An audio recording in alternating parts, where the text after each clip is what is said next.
I am going to tell you a story. Some of you will engage with it as history, some as mythology, some as something in between that does not have a clean name yet. But before the story, a question worth sitting with honestly. How many of you would agree that we currently live in a world overflowing with things that most people across most of human history would have considered signs of serious civilizational trouble? The commodification of the human body, the industrial scale of addiction, the normalization of cruelty and entertainment, the sophistication of weapons designed to end life faster and from further away, the food systems that prioritize chemical shelf life over human health. You do not need to hold any particular religious belief to look at that list and feel something is genuinely wrong. Here is the interesting thing about that feeling. Before man could predict the weather, he prayed for rain. He did not understand the atmospheric mechanics. He only knew that when rain came when he needed it, something larger than himself had responded. But once science explained the water cycle, once man had the model, the prayer felt less necessary. The explanation replaced the relationship. That pattern, knowledge replacing wonder, mechanism replacing meaning, is worth keeping in mind as we go into what follows. Because the Book of Enoch is a text that makes claims about where some of humanity's darkest knowledge came from. And the question of whether those claims are history, mythology, or something harder to categorize is one that serious scholars have been working on for over a century without reaching full consensus. Before we go further, subscribe now if this kind of textual and historical exploration is what you are here for. Every week this channel examines ancient texts, scholarly debates, and the interpretive questions that mainstream discourse sometimes leaves at the edge. Hit subscribe and turn on notifications. Who Enoch was, what is documented. The figure of Enoch appears in the genealogical record of Genesis 5. He is described as the son of Jared, the seventh generation from Adam, the father of Methuselah, and the great-grandfather of Noah. The text says he walked with God for 300 years and was taken, not that he died, but that God took him. This has made Enoch one of the most discussed figures in both Jewish and Christian theological tradition because he is one of only two individuals in the Hebrew scriptural record who did not die in the ordinary sense. The book that carries his name, 1st Enoch, is a real ancient document. It is not a medieval invention. The Aramaic fragments designated 4Q201 through 4Q212, recovered from Cave 4 at Qumran in the late 1940s, and held at the Israel Antiquities Authority in Jerusalem, date to between 200 and 100 BCE. Three independent manuscript traditions preserve it: the Aramaic Qumran fragments, the Greek Akhmim fragment recovered from an Egyptian tomb in 1886 and now held in Cairo, and the Ethiopian Ge'ez manuscripts preserved continuously by the Ethiopian Orthodox Church for over a millennium. The text was removed from the Western Christian biblical canon at the Council of Laodicea in 364 CE. It was not erased. The Ethiopian Orthodox Church never excluded it, and 11 copies surfaced at Qumran, but it was placed outside the boundaries of what Western Christianity considered approved scripture. The Book of Jude, inside the accepted New Testament canon, quotes it directly. That tension has never been fully resolved in Western biblical scholarship. The Watcher account, what the text actually says. The core narrative of the Book of the Watchers, chapters 1 through 36 of 1st Enoch, concerns a group of beings the text calls Irin in Aramaic, translated by scholars as Watchers. These are not generic angels in the text's framework. They are a specific rank within a described hierarchy, assigned to specific observational and administrative functions. According to the text, 200 of these watchers descended to a specific location, Mount Hermon, named explicitly, and swore a collective oath binding them to their decision. The oath structure is worth noting because it is legally specific. The text frames the collective bond as a mechanism of shared accountability, so that no individual watcher could later claim he acted alone or under duress. This is the kind of formal legal structure that scholars of ancient Near Eastern documentary traditions have noted is more characteristic of administrative record-keeping than of mythological narrative invention. The leader of this group is named as Samyaza. The text records his specific words, acknowledging the consequences of what they were proposing and taking personal responsibility for the collective decision. Whether one reads this as literal history or sophisticated ancient literature, the level of characterization is striking. The union of these watchers with human women produced offspring the text calls Nephilim, a term that also appears in Genesis 6, in a passage so brief and cryptic that biblical scholars have debated its meaning for centuries. The Book of Enoch expands that brief Genesis reference into a much more detailed account. George Nicholsburg of the University of Iowa, whose 2001 Hermenia commentary on First Enoch is the field's definitive contemporary reference, treats this narrative as representing a sophisticated ancient theological response to the question of where evil came from, specifically, a response that locates the origin of evil not in humanity's own nature, but in an external intervention that humanity did not initiate. That is a meaningful theological distinction, and it is one reason the text created friction with developing Orthodox Christianity, which preferred a framework in which human moral failure was the primary driver of human suffering. The knowledge transmission, what the text claims. One of the most specific and most discussed elements of the Enoch account is the detailed list of knowledge the Watchers are said to have transmitted to humanity. A figure named Azazel in the text, who also appears in Leviticus 16 in a context that biblical scholars have debated for centuries, is described as teaching men metallurgy, specifically how to make swords, daggers, shields, and body armor. He is also described as teaching women the use of antimony for cosmetics, the working of precious metals, and the beautification arts. Other figures in the named list of Watchers are associated with astrology, the study of lunar cycles, the knowledge of herbs and their properties, and what the text describes as the cutting of roots, generally interpreted by scholars as knowledge of plant-based psychoactive or ritual substances.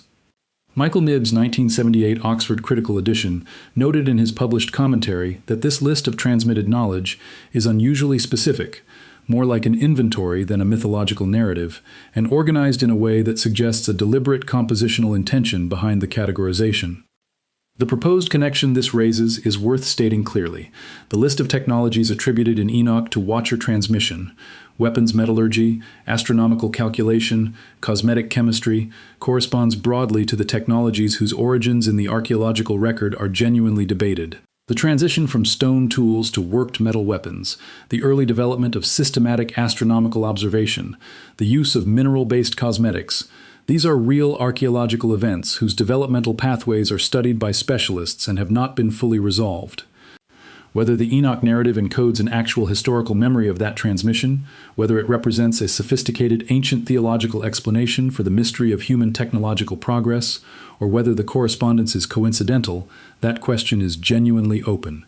No peer-reviewed Assyriology or archaeology publication has established either answer definitively. The Nephilim and the giant skeleton question, handled honestly. The text describes the Nephilim, the offspring of the Watchers and human women, as enormous in physical scale.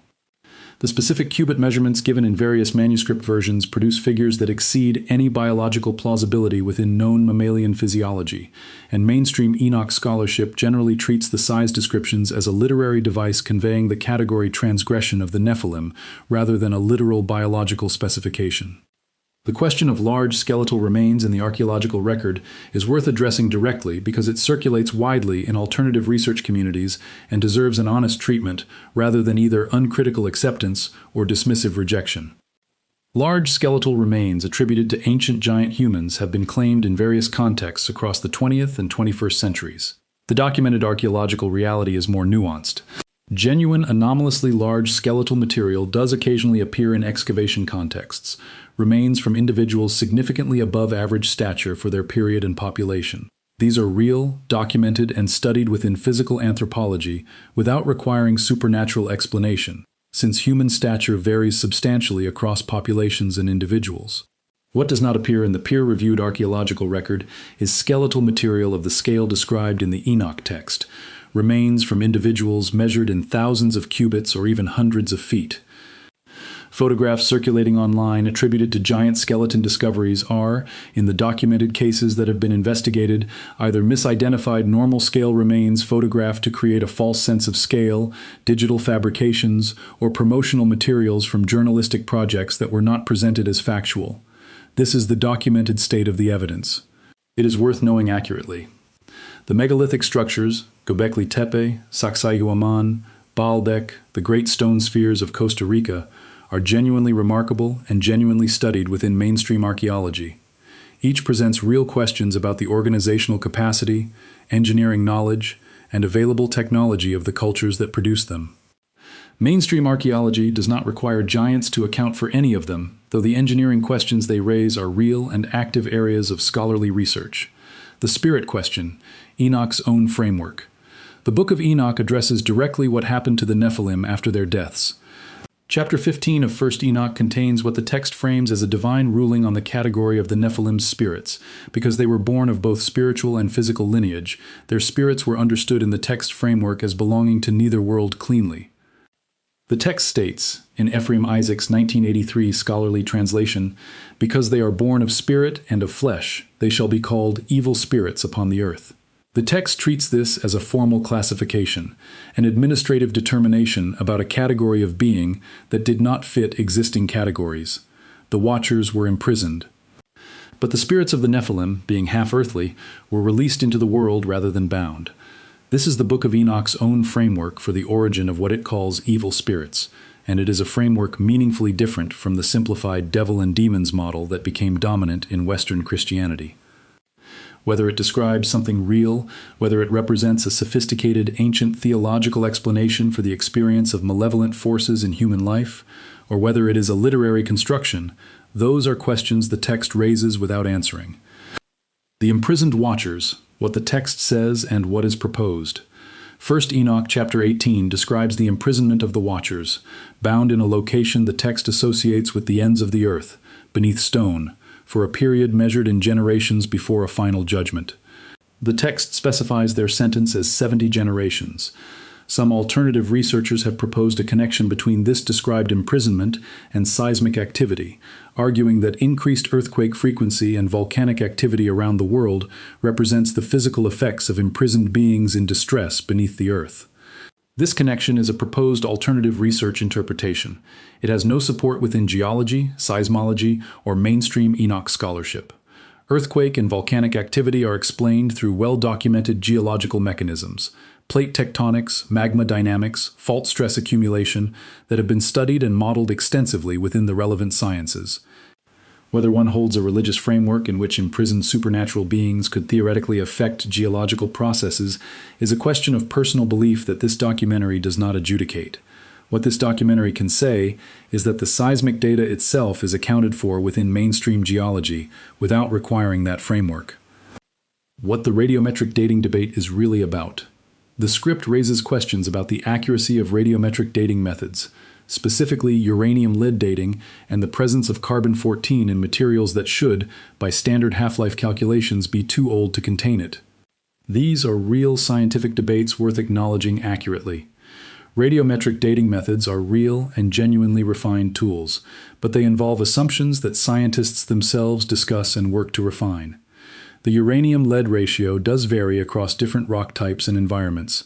This is documented in the peer-reviewed geochronology literature.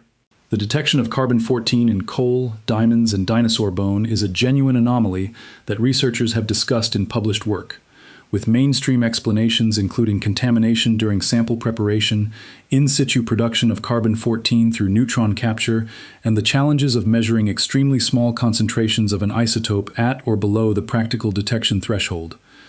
Whether those mainstream explanations fully account for all documented cases is a question actively discussed within the relevant scientific community. Acknowledging genuine scientific uncertainty is appropriate. That uncertainty does not by itself validate any specific alternative chronology or the specific claims of the Book of Enoch. Scientific uncertainty about dating methods and the specific claims of an ancient text are two separate things. What is established and what is not? What can be independently verified? The Qumran Enoch fragments are real and dated. The Ethiopian Ge'ez manuscripts are real. The text's Watcher narrative is consistent across three independent manuscript traditions. George Nicholsburg's characterization of the Watcher account as theologically sophisticated is documented in his published scholarship. The metallurgical transition in the archaeological record is real and studied. Göbekli Tepe and other anomalous megalithic sites are real. The carbon-14 anomaly debate is real. The Ethiopian Orthodox Church's continuous preservation of Enoch is documented. What has not been verified through peer-reviewed scholarship, the literal scale of the Nephilim as described. Giant skeletal remains of the scale described in the text in peer-reviewed archaeological literature. A causal connection between Watcher imprisonment and seismic activity. Any specific connection between named Watchers and identifiable modern phenomena. What is worth holding on to? The Book of Enoch is a genuine ancient text, preserved across independent manuscript traditions that makes specific claims about the origin of human violence, human technological knowledge, and the nature of evil. Serious scholars have worked on it for over a century and continue to find it unusually specific, unusually organized, and unusually resistant to being categorized simply as mythology.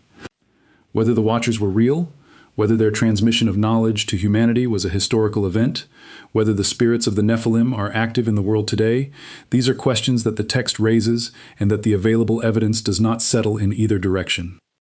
What the text does offer, regardless of how one resolves those questions, is a framework for understanding corruption, violence, and moral failure that is older than Western Christianity's dominant framework, more specific in certain respects, and worth engaging with honestly rather than dismissing or uncritically accepting.